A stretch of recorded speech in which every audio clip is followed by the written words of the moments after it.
Okay, let's go on to the question we often get, well, what about the red shift? Doesn't that prove the universe is expanding? Or doesn't that prove the universe is billions of years old? Let me explain what they're talking about. If light shines through a prism, it breaks it up into the rainbow colors, red, orange, yellow, green, blue, indigo, violet, okay?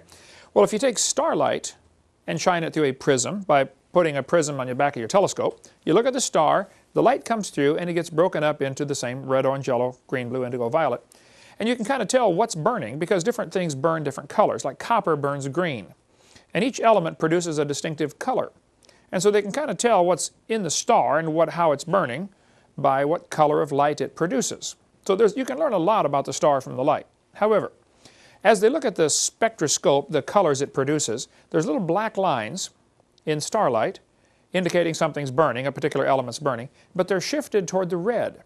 If you notice the center picture up there, its black lines are shifted over toward the red side, and that's called the red shift. So the question is, what would be causing this? Why would some of these stars have the black lines shifted over toward the red? Well, there are several theories about what's causing it. The most commonly accepted theory, and probably the only one that students are ever taught in school, is that the red shift is caused by what's called the Doppler effect.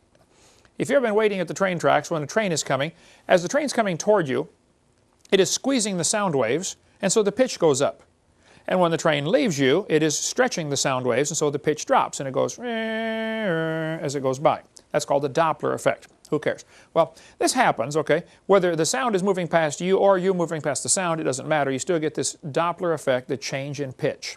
Well, the theory is that if a star was moving toward us, it would squeeze the light waves, giving it a blue shift, and if it is leaving us, it would give us a red shift because it would stretch the light out. That's the theory, okay? What really causes it, I don't think anybody knows for sure. This guy said there was an early sign that red shifts reliably indicate the distance to quasars.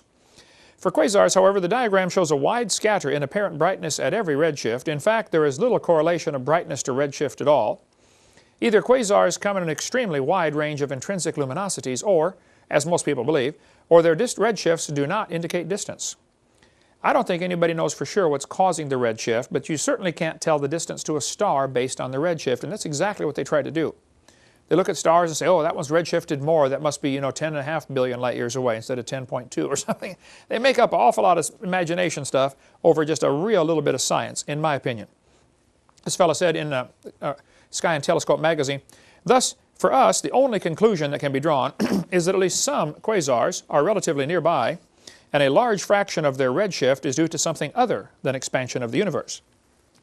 Basically, he's saying, we're not sure exactly what's causing the redshift. It might be that they're nearby.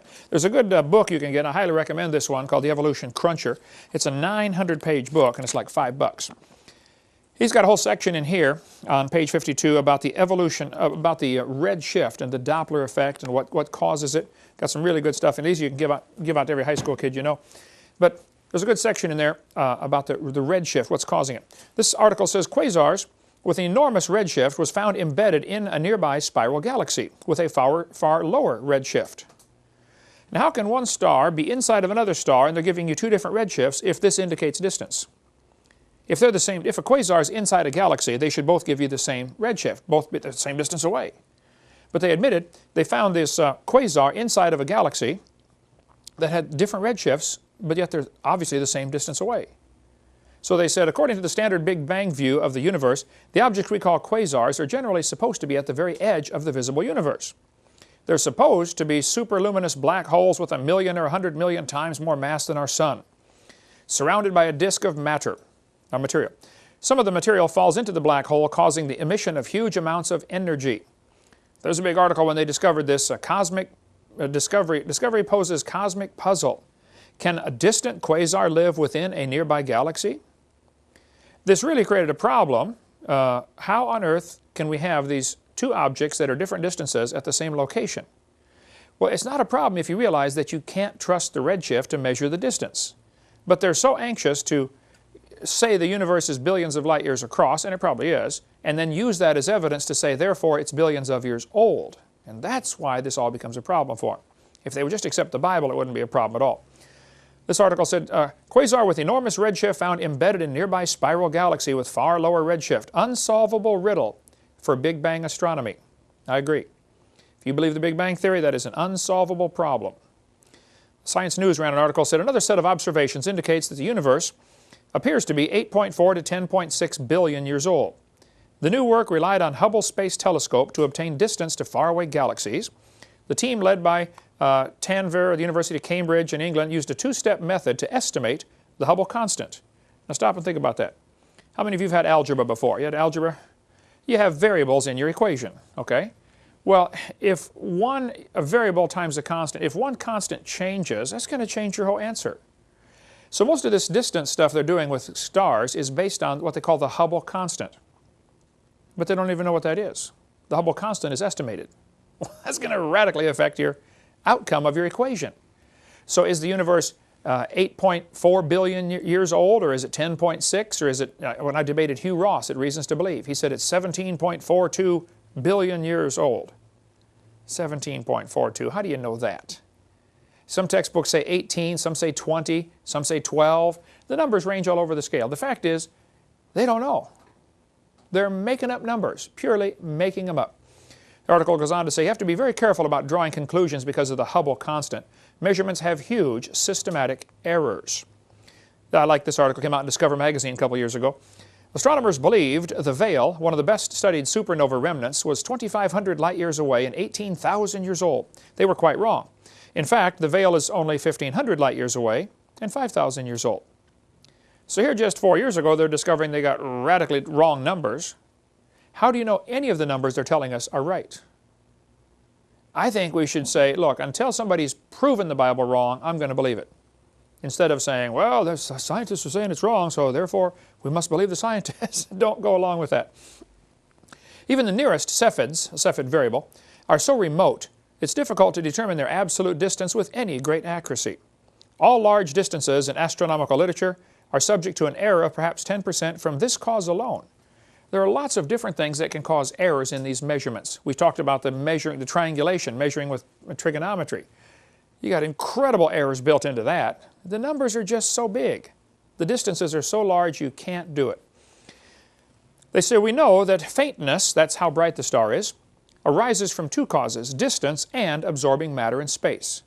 This was happening. They look at a star and say, wow, we know that one is, 4 billion light years away. And look at that one over there, that one's only half as bright. So it must be, 8 billion light years away. They use the inverse square law. And that's all logical if there's nothing in between absorbing the light or scattering the light. Just because a star is dimmer doesn't necessarily mean it's farther. It might be something's in between, a dust cloud. Outer space is full of all kinds of stuff. Anyway, the guy admits it's not generally possible to apportion it between the two.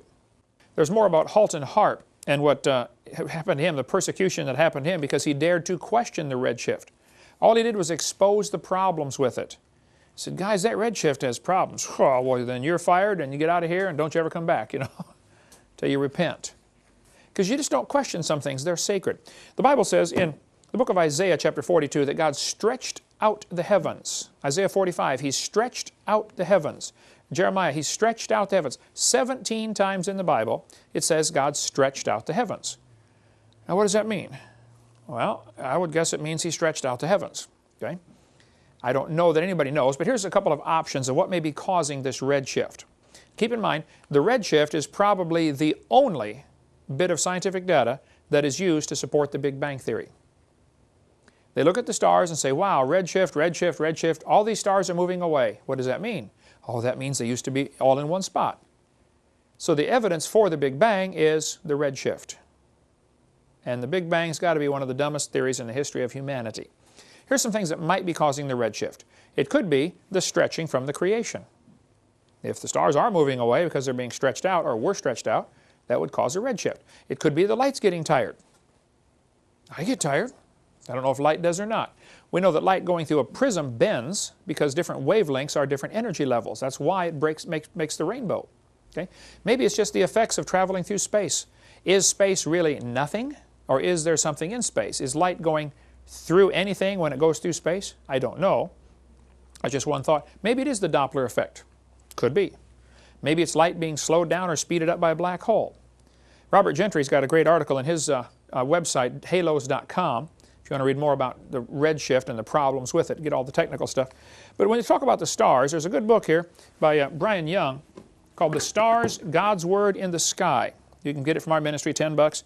Great book on the stars. Christians shouldn't be afraid of astronomy. Now, astrology is different, but not astronomy. God created everything. Here's a book, Astronomy in the Bible.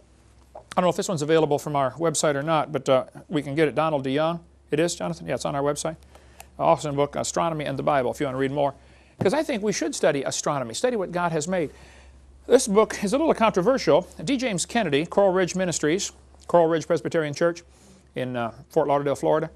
He says the real meaning of the zodiac, he goes through the 12 zodiac symbols and says probably these originally had a gospel story to them, which has now been perverted into the horoscope. So get coralridge.org if you want to get the book. It's like $6 or $8.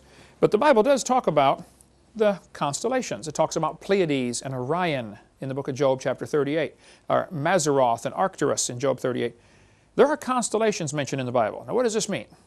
Well, I don't know, and I don't know anybody who knows for sure, but here's what some Christians think. That when God originally made the world, Adam did not have a Bible. It hadn't been written yet. So God gave Adam the gospel story in the stars. The 12 different constellations told the story of the redemption, the coming of Christ, and maybe the Sphinx was built. This is one theory. The Sphinx by the pyramid, you know, in Egypt, they say, well, the Sphinx was built to tell us how to read the zodiac because it starts with the face of a woman and ends with the body of a lion. So you start reading the zodiac. Instead of starting in January like we do, you start with Virgo the Virgin, and you go through the 12 constellations and end with Leo the Lion. I don't know. I know that today the horoscope's all perverted, and Satan always takes what God does and twists it and perverts it and changes it. But if you want to study that, that's fine. There appears to be something to that, though, that maybe there really is something to this gospel in the stars. And Carl Baugh's got a good theory that each of the constellations is producing different radio waves. Stars produce radio waves. He thinks the canopy of ice that used to be above the earth could actually change those radio frequencies into audible waves like a crystal radio does. It would actually vibrate. And Adam and Eve would be able to hear the music of the stars mentioned in Job chapter 38. Whether that's true or not, I don't know, but it sure preaches good. That the whole gospel story was being sung to them continually as they traveled around every year. Who knows? Anyway, second question. Is the sun shrinking? There has been some controversy among creationist groups in the last 10 years over this question. The sun is shrinking. There's not much question about that. But does that prove it's not billions of years old? Well, I think so. The sun is burning, obviously. You can step outside and look at it. It's losing about 5 million tons every second. Quite a weight loss program. Well, that means, of course, it used to be bigger. You don't need to be too much of a genius to figure that out. Bulletin of American Astronomical Society ran an article back in '79, which some people have argued about the legitimacy of this, but they said, since 1836, more than 100 different observers at the Royal Greenwich Observatory, that's in England, and the U.S. Naval Observatory have made direct visual measurements that suggest the sun's diameter is shrinking at a rate of 0.1% each century, or about 5 feet an hour. Let's assume that is correct for the moment. If the sun is burning and it's losing 5 feet an hour, that would be the diameter. So the radius would only be 2.5 feet of radius. It's 93 million miles to the Earth. You divide that by 2.5 feet per hour, you're going to find out it cannot possibly be billions of years old. That, of course, would assume several things. Has the rate always been the same? You know, has the rate of burn always been the same, et cetera, et cetera. I know there's a lot of assumptions built in. But I think we could all agree the sun is burning. I think we could all agree it's getting smaller. Several indirect techniques also confirm the sun is shrinking, although these inferred about 1/7 as much from Science magazine. Here's a chart showing the graph of what has been observed, written down. I mean, they look at the sun, they measure the diameter using trigonometry, and it's close enough to work that way, that they measure the numbers and say, wow, the sun's diameter, polar and equatorial, is shrinking. Now, I know the sun oscillates. It swells and contracts and swells. You know, it's burning like a marshmallow, you know. But generally, you can see from the graph, it is losing diameter, losing size. Well, if you go back billions of years, you would assume this would make a problem. If the sun were bigger, it would pretty soon absorb Mercury and then Venus and then Earth. I don't know how far back you'd have to go. And I think Christians would be wise to not put a number on it. Don't say, well, you know, 18.6 million years ago this would happen. Because what happens, the atheists then argue about the number and they miss the whole point. They miss the concept. The fact is, guys, it's burning. It used to be bigger. This creates a problem for your theory. The bigger problem, though, than just the size of the sun is the mass. Gravity is directly proportional to how heavy the objects are, the mass of the object. If the sun were more massive, gravity would be stronger, and that's going to start sucking planets in, drawing them out of their orbit. So yes, the sun is shrinking, and I think it creates a problem for those who want to believe the universe is billions of years old. I wouldn't put a number on it, but it certainly makes a problem somewhere. Now, Danny Faulkner, as an astronomer at University in South Carolina, he's a good friend of mine, been down here to do some taping with us when I debated Hugh Ross. He's got a great article, it's kind of long on his website, but he says, The Young Faint Sun Paradox and the Age of the Solar System by Danny Faulkner.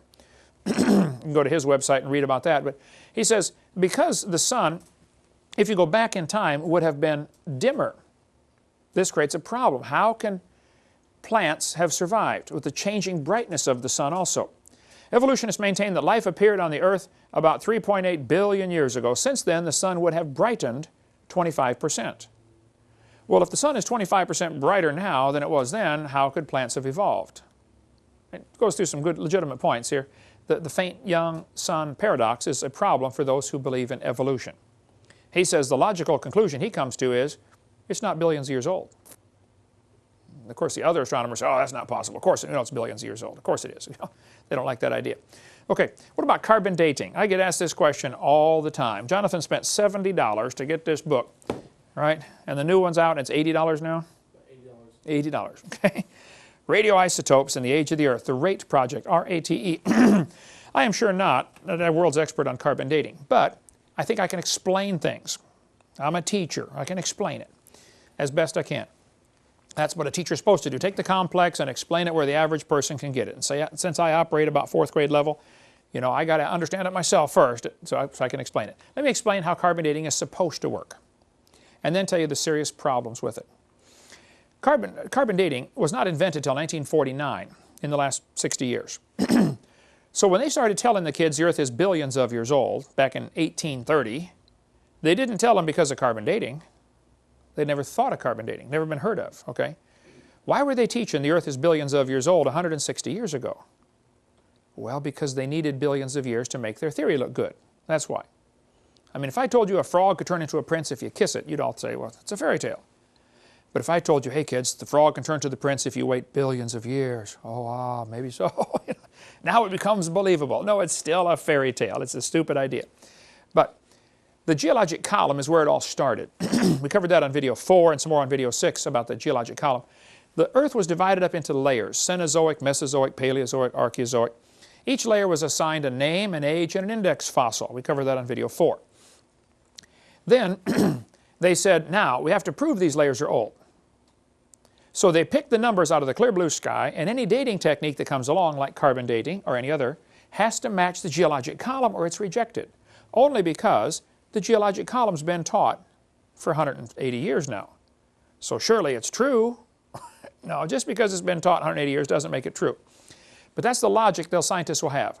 Well, we know the geologic column is established, therefore any carbon dates we get should match that. If they don't, we'll throw them out, and we'll keep testing till we do. They might have to test a sample 5 or 6 times till they get the number they want. Well, how do you know any of them are right then? If you're getting a different number every time, how would you know any of them are right? Radiometric dating would not have been feasible if the geologic column had not been erected first. Ever since William Smith at the beginning of the 19th century, fossils have been and still are the best and most accurate method of dating and correlating the rocks in which they occur. Apart from very modern examples, which really are archaeology, I can think of no cases of radioactive decay used to date fossils.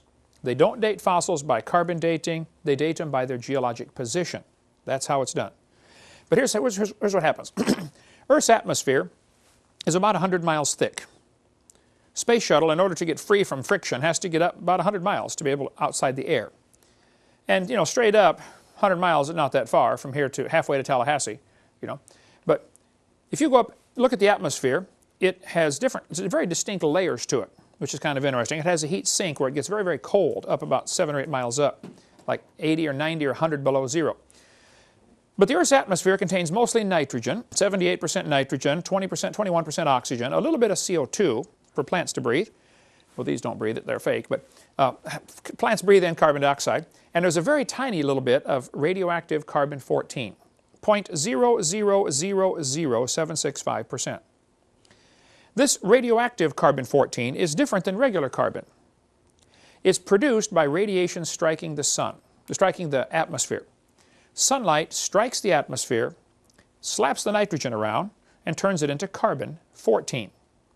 So it all starts by the sunlight hitting the atmosphere. Just to give you the procedure here, about 21 pounds of carbon-14 is produced every year, and that is spread out all over the world. If I told you there's 21 pounds of gold, but it's spread out equally all over the world, forget it. I'm not even going to go look for it. Okay? You're not going to find it. Real tiny amounts. If you look at a periodic table, carbon and nitrogen are right next to each other. Nitrogen has an atomic weight of 14. Carbon has an atomic weight of 12. But if the sunlight slaps the nitrogen around, it'll knock a few things off of it, and it becomes carbon-14. So it still weighs as much as the nitrogen, but now it's considered a carbon. It's called radioactive, which does not mean it listens to the radio. It's just, it's unstable, and it's going to break apart. It's like three guys dating the same girl. That relationship's not going to last, okay, forever. Something will go wrong, right?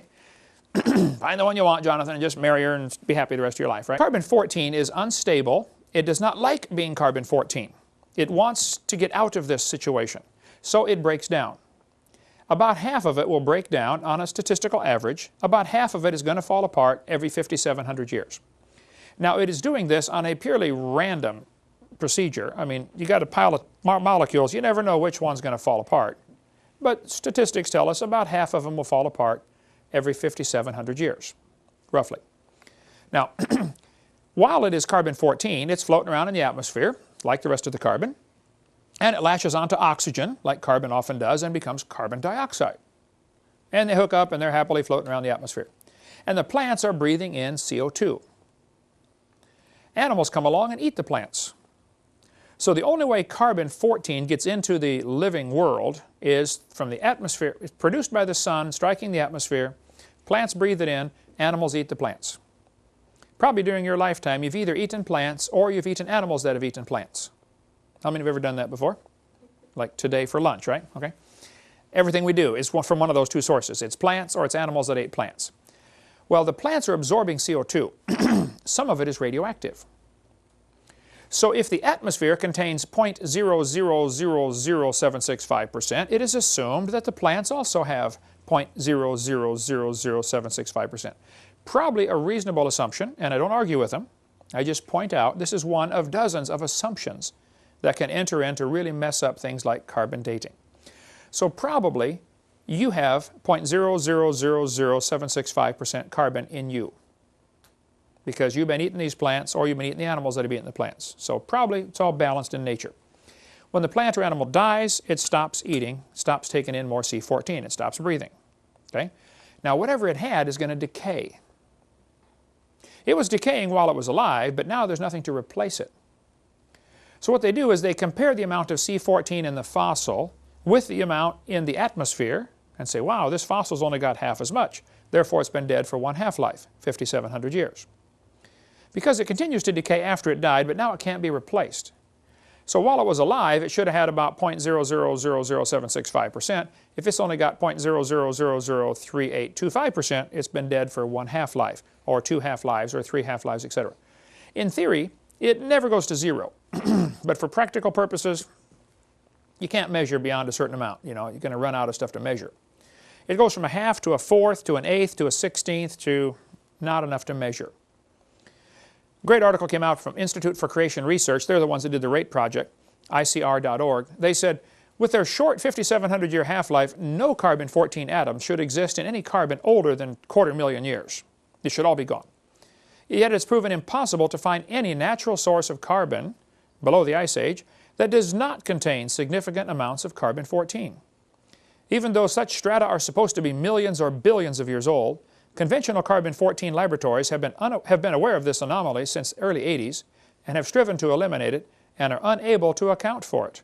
Lately, the world's best such laboratory, which has learned during 2 decades of low C14 measurements how not to contaminate specimens externally, Under contract to creationists, they confirmed such observations for coal samples and even for a dozen diamonds. Now think what that means. The textbooks will tell you coal formed 250 million years ago in the Carboniferous era. And yet when they test coal, it still has carbon-14. How is that possible?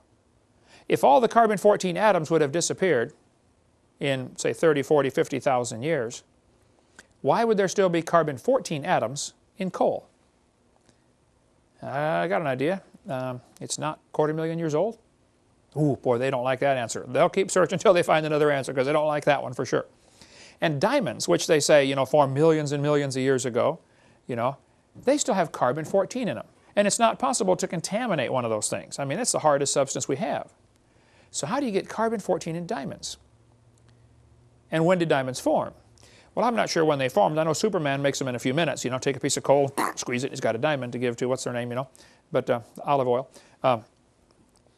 And so they've learned today, just in the last 20 years, I guess, how to make diamonds that are just indistinguishable from natural diamonds. High pressure. They've been doing it for years, making artificial diamonds, but they can't get them very big. Now, I think in 2005, they were able to get big diamonds with a synthetic process. They do it with pets and loved ones. Take your pet, that's right, burn the body, cremate it, press right into a diamond, and you can wear your dog the rest of your life, or something, or your ex-wife, or whatever. I don't think I'd want to do that. We were talking about that on the radio yesterday. Anyway, the guy said these diamonds even have carbon-14. It says this cannot be contaminated. Those constitute very strong evidence the Earth is only thousands, not billions of years old. Now, the Rate Project book is difficult reading, heavy reading. Jonathan, you're awful smart. How far did you make it through the book? About halfway right now. About halfway, and it's taken you almost a year. Yeah, it's heavy reading. If you want the simplified, don't go down quite so deep version, this one is excellent by Donald DeYoung, Thousands, Not Billions. He kind of summarizes in real English what they said. Different ways to show, look, it's not billions of years old. But the carbon dating assumptions need to be pointed out. They'll say, well, we know carbon decays at a certain rate, and so we know if it's only got half as much, it's half as old. There's some assumptions that mess up everything. I'll show you how it works. If I said, we're going to fill a barrel with water. So I hand Leah the hose. Here, Leah, fill this barrel with water. But what you don't know is I have drilled holes in the barrel. While you're putting it in, the water's leaking out. It's kind of like your checkbook. You keep putting it in and it keeps leaking out someplace, right? How many discovered that as you live along? Got the ring, Jonathan? You're discovering now, right? Well, the Earth's atmosphere is kind of like this barrel. It's always getting brand new carbon-14, 21 pounds every year, being put in. And it's always leaking out through decay. So the question would be, how long would it take to reach a stage called equilibrium? Now with a barrel, you can actually do the math and calculate. If I'm going to put in a certain amount of water per minute and a certain amount per minute leaks out, when will I reach equilibrium and where? That can all be calculated, with a little bit of math. And with the atmosphere, they said, well, when would the atmosphere reach equilibrium? So the guys who invented carbon dating in the late 40s said, I wonder about this Earth's atmosphere reaching equilibrium. They did a bunch of studies on that and said, now if we took a brand new planet Earth, created it from scratch, poof, got it going around the sun, how long would it take to reach this equilibrium point in the atmosphere where the production rate and the destruction rate is the same? And they determined it would take about 30,000 years to reach equilibrium. I'm not sure how they did all that. You could probably see some of the rate scientists and figure that out. But then they made two mistakes in my totally unbiased opinion. They said, number one, we know the Earth is millions of years old. Mistake number one. Number two, they said we can ignore the equilibrium problem because we would have passed that point 30,000 years ago. You know they've discovered the Earth has still not reached equilibrium? Radiocarbon is still forming 30 to 40% faster than it's decaying. Now think about that. If radiocarbon is still forming faster than it's decaying, that means the Earth is less than 30,000 years old, number one. And number two, you can't carbon date anything. Because you'd have to know when it lived so that you could calculate when it lived. You would have to already know when it lived to figure how much carbon-14 was it breathing at that time. Doesn't work. There's a website, www.archi.org. He's got more stuff on the Earth has not reached equilibrium, if you want some articles there, by Ron Cooper. But this is a calibration curve. If an animal is still alive, it should give you about 16 clicks on your Geiger counter per minute per gram. If you're only getting 8, you say it's been through 1 half-life, or 4 clicks, or it's been through 2 half-lives, or 3 half-lives, etc. This is called a calibration curve. In theory, it sounds like it should work, but there are several real obvious assumptions, and I don't know how they don't see it. Suppose you walked into a room and I said, I want you to tell me, here's this candle burning on a table, when was it lit? Find out it's 7 inches tall. I said, well, that won't tell me anything. Now we've got to measure how fast it's burning. We measure the candle for a while, we get an Olympic stopwatch and we get it down to the nearest 40 bazillionths of a second, okay? And we all agree the candle is burning 1 inch an hour. Here's our 2 facts. 7 inches tall, burning 1 inch an hour. When was it lit? Mary, can't figure it out? Nobody can figure it out. Unless you make some assumptions. Assumption number 1, how tall was the candle? And assumption number 2, has it always burned at the same rate? Neither of those can be known. If you find a fossil in the dirt, the amount of carbon can be measured, the rate of decay can be determined. I don't argue with either of those. How much was in it when it lived? I don't know. Has it always decayed at the same rate? I don't know. Has it been contaminated, sitting there in the ground for all these millions of years? There's no way to know those things. If the Earth had a canopy of water above the atmosphere, or a canopy of ice, as we cover on Seminar 2, that would have blocked out a lot of radiation from the sun, which would have prevented most of the carbon-14 from even forming. So animals that lived before the flood would have lived in a world with much less carbon-14 to begin with, maybe none, but certainly less. And when we dig up the fossil that's been buried for 4,400 years, let's say it started with 4, where today we start with 16. We dig it up 4,400 years after the flood and say, wow, here's a mammoth that got buried, and it's carbon dated. Well, we're assuming it started at 16.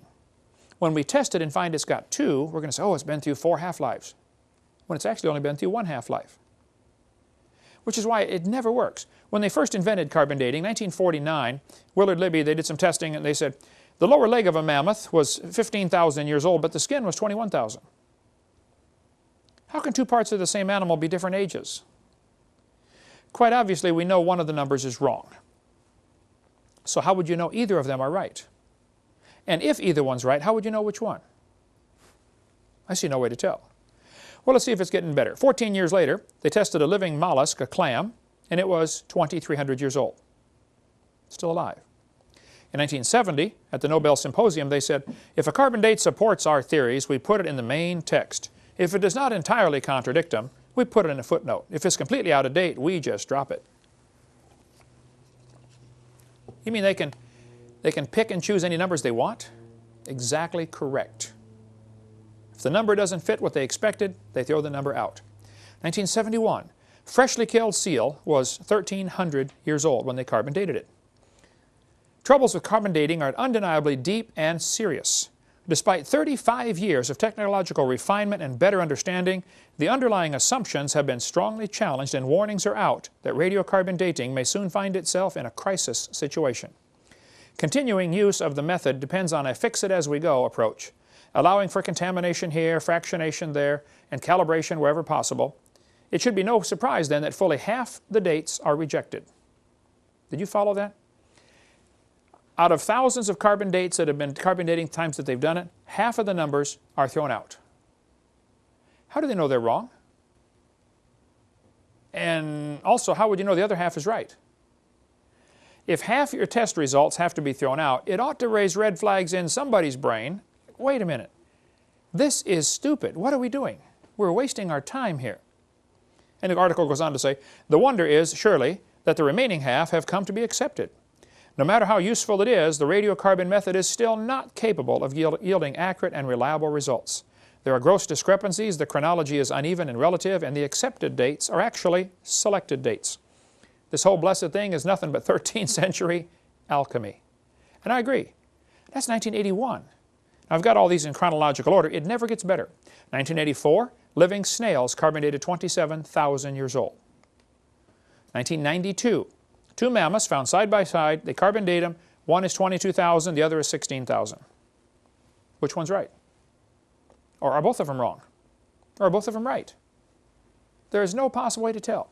In 1996, Carl Swisher at Berkeley University used the most advanced techniques to date human fossils. It says last spring he was reevaluating Homo erectus skulls found in Java in the 1930s. He was testing the sediment found with them.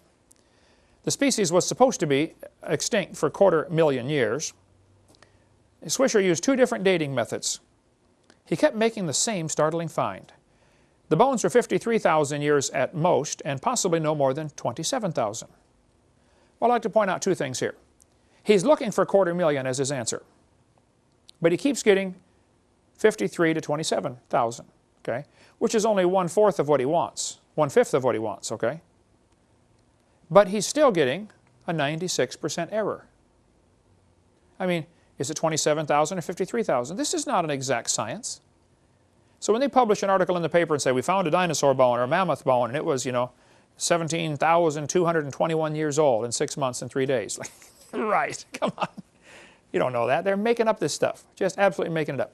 Professor Rainer Prach von Zeiten, earlier this February of 2005, was resigned from a professor because he'd been lying about carbon dating for years. His frauds were exposed in February of 2005. He had dated the Bischoff spire skeleton at 21,300 years old, but when they tested him at Oxford, they said it's only 3,300 years old. 700% error. He had said, Professor Prach had said he had found the oldest German, the first German to ever move to Germany, 27,400 years old. They tested it at Oxford and said, this is an old man that died in 1750. He's 250 years old. The professor had been lying about this stuff for decades, and so he finally resigned in disgrace. Well, he should, okay? One part of a mammoth dated 29,000 years old, another part was 44,000. You talk about a slow birth. That would be it, okay? I like this article from Rand McNally. The last 2 years, an absolute date was obtained for the Gandong beds above the Trinil beds. That's in Indonesia. It has the interesting value of 300,000 years, plus or minus 300,000 years. Boy, they nailed that one right on the head, didn't they? Plus or minus, 300% error. In the Geological Survey Professional Paper 862, and I get some flack over this, but I've got the paper in the library somewhere. We couldn't find it here. There's all kinds of articles about carbon dating things in Alaska. I just want to show you a few things here. They carbon dated sample number SI454. See that on the map there, on the chart there? And said it was 17,210 years, plus or minus 500. Then they tested sample SI455 and said it's 24,140 years old. Well, 17,000, 24,000, say, wow, that's working good, until you find out that's the same sample as 454. Very same sample. Test it again. So is it 17,000 or 24,000? Sample number 299 was less than 20,000 years old. That little caret means less than. Sample number L137X is greater than 28,000. We say, well, see, it's working good. This sample is less than 20,000. This other sample is greater than 28, until you find out it's the same sample as 299. How can a sample be less than 20 and greater than 28 at the same time? I taught algebra for a long time. I don't think you can do such a thing. That's not too good. Living penguins were dated at 8,000 years old. Materials from layers where dinosaur bones were found are carbon dated 34,000 years old. I was in a debate one time, and this professor was getting so upset. Finally, he said, how can you use Reader's Digest as a resource? I said, sir, I use Reader's Digest as a resource for the picture of the dinosaur bone, okay? It's not the resource for the fact, okay? That's where I got the picture from. Oh, okay. So we went on to the debate.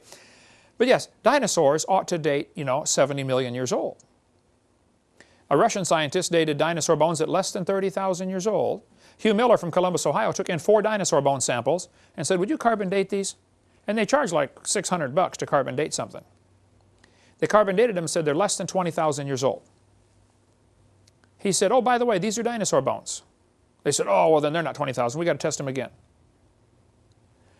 Why can't they be 20,000? They said, well, we know dinosaurs lived 70 million years ago, so if you had told us that, we never would have carbon dated them.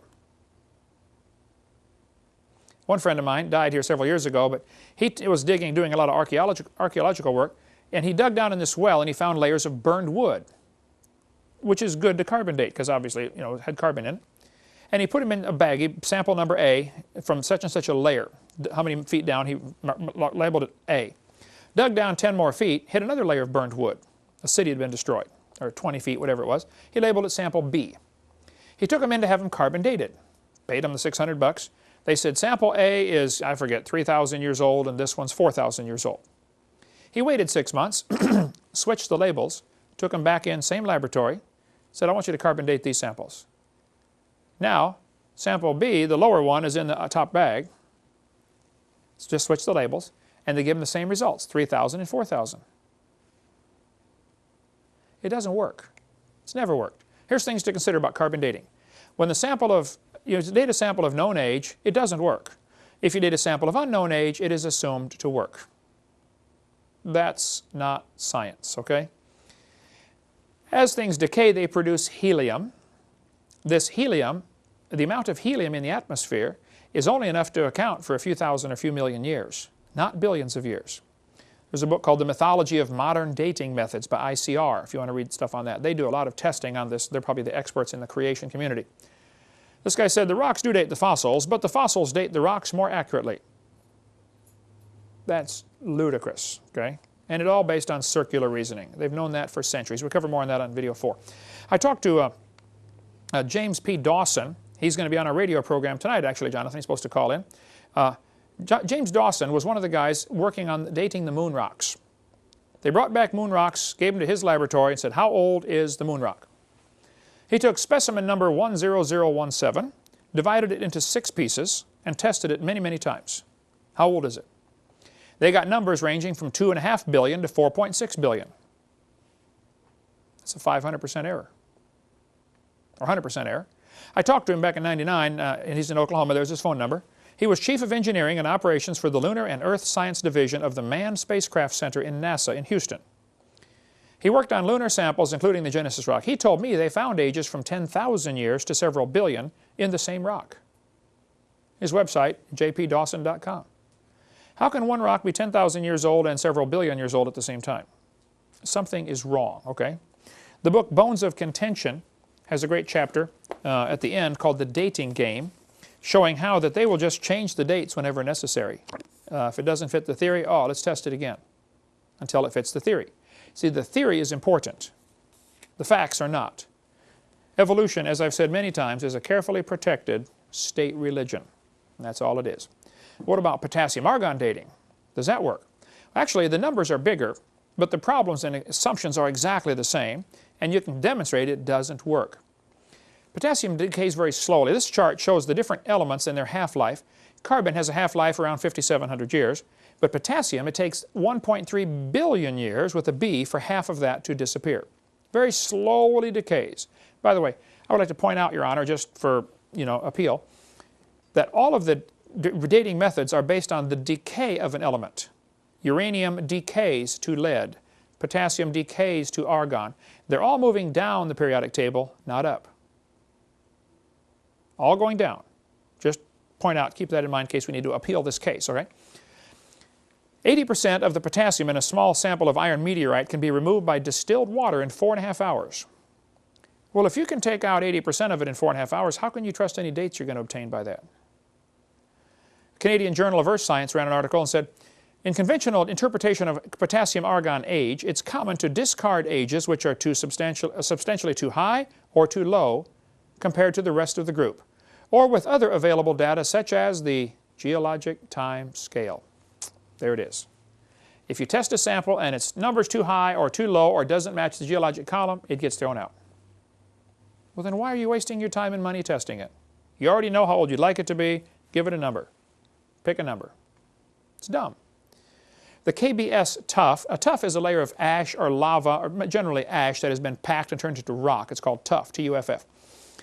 K. Brenzenmeyer had been dating these samples of with potassium-argon dating because here's the theory. When a volcano erupts, the rocks and stuff coming out is really hot and any gases in it should be able to escape. Well, potassium slowly turns into argon, and argon is a gas. They use it for welding over at the shop. Argon welding, Argon's a gas. So since potassium turns to argon, when the rock gets melted and shot out of a volcano, all the gas escapes, and so the theory says this new layer should have been, the clock is now reset. It is 0 years old. Even though when it was in the earth it's 4 billion years old, now all the argon's gone because it accumulated this argon for millions of years, but now poof, it melted and the gas is gone. So we can potassium argon date this lava or ash or any volcanic material. Well, they had been dating this layer of ash named after Kay Brenzenmeyer because she did research on it. They said it's 212 to 230 million years old. All the scientists agreed that layer of ash is around 200 million years old. Until Richard Leakey came along in 1972, and he's digging around under the KBS tuff, and he finds a perfectly normal human skull. Everybody panicked and said, wow, how can you have a normal human skull under 200 million year old rock when man didn't even evolve till like 3 million years ago? That's not possible. And so they looked for things. Was this a burial? Did somebody dig through the rock and bury this person down here? Was there an earthquake? Is there a fault line near here someplace? Nope.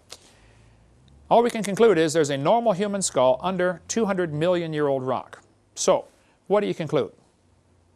Well, one group studied this and said, well, that proves aliens came here 200 million years ago. Would you just consider that maybe the rock's not 200 million years old? After they found out it could not be an intrusion or a burial or anything else, it had to be legitimately placed there. I mean, the person was buried under this ash layer. They took 10 more samples of the KBS tuff and dated them again. Keep in mind, they'd already dated them a bunch of times. And everybody agreed it's 212 million years old. But now they take 10 more samples and check them again and say, oh no, it's only 0.5 to 2.6 million. Well, that's way down from 212. Okay, they dropped the number way down. But they're still getting a 500% error from 0.5 to 2.6. This is not an exact science. See, back in 1770, they taught the kids the Earth is 70,000 years old. In 1905, they said it's 2 billion years old. By 1969, when I was a kid and they went to the moon, they brought back moon rocks and said, oh wow, they're 3.5 billion years old. That was the official age, 3.5 billion. Today they tell, and by the way, they did it with potassium argon dating. You can see the article here from the newspaper. Today they tell the kids it's 4.6 billion years old. Do you realize the Earth is getting older at the rate of 21 million years per year? That's 40 years per minute. While dates are always obtained with carbon dating or potassium argon dating, dates that don't fit the theory are rejected. Only the correct dates ever get published. Well, then why are you wasting anybody's time? Why? It's not science. The original content cannot possibly be known. You can't know there's been no contamination. You can't know that the decay rates always remain the same. You can't know those things, okay? I'll give you a couple examples of potassium argon problems and then we'll take a little break. Basalt from Mount Etna in Sicily. By the way, I climbed on Mount Etna when I was over there in Sicily. They knew it erupted in 122 BC. They said they knew it erupted in 122 BC. There were written records. Well, the potassium argon dated it and said it's 2.25 million years old. Excuse me? It should be like 2,000.